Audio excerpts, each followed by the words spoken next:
Hello, I'm Rick Bine. I'm going to take you back to my childhood when I was probably a teenager, 14, 15, 16, somewhere in there, and living in Colorado, north of Denver, about 50 miles up there, and lived on a farm.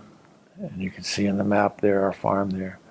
And we had a lot of cattle, and we did raise a lot of crops as a mixed agricultural sort of thing. But Dad hauled his straw bales. After he harvested the wheat, they took the wheat seeds, but they kept the stalks and put it into bales. And they were nice to put out in the corrals for the cattle to lie down on and this sort of thing. But he had these in a big stack, and one area he'd had it there for a long time. It had been stacked up there, and you can see in the picture there how the bales kind of overlap each other, and it's sort of like bricks. And you lay them down, and you have this. They laid them down a real tight thing, and they would stay put.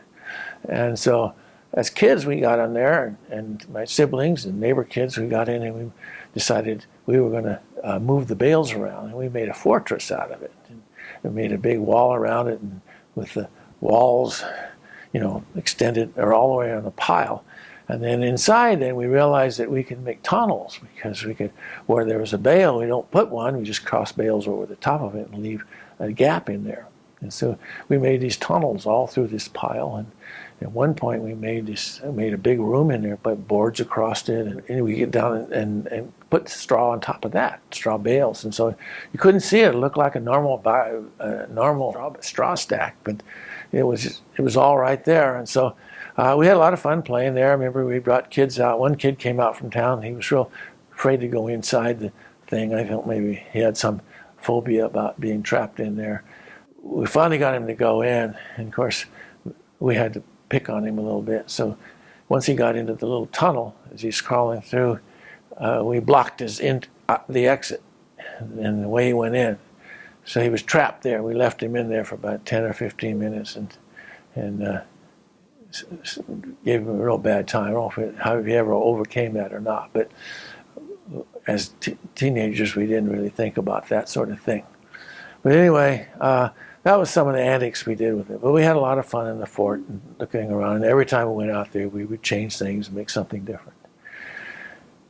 And anyway, that was fine. And then one day, my dad decided to sell the straw. Somebody wanted it. And so he said, okay, go get it. And they brought their truck in and parked beside the stack of straw. And the workers climbed up on the pile and started hauling the bales away. And they picked up a bale and started walking, and suddenly it fell into this abyss below. And the bale came falling down on top of them. And these bales are like 30, 40 pounds, so it didn't hurt them all. But this kept happening. Every time they moved somewhere, they'd fall into these rooms and things. And so finally they quit and said, we're not doing this. They left. And maybe all they got on the truck was maybe 5 bales. And they took off, and my dad was furious when he found this out, because he didn't know we had done that to the straw pile. But essentially, he knew who the culprit was, and he made me go put all the bales back where they were supposed to be. And so I did that. And then he had to find another buyer.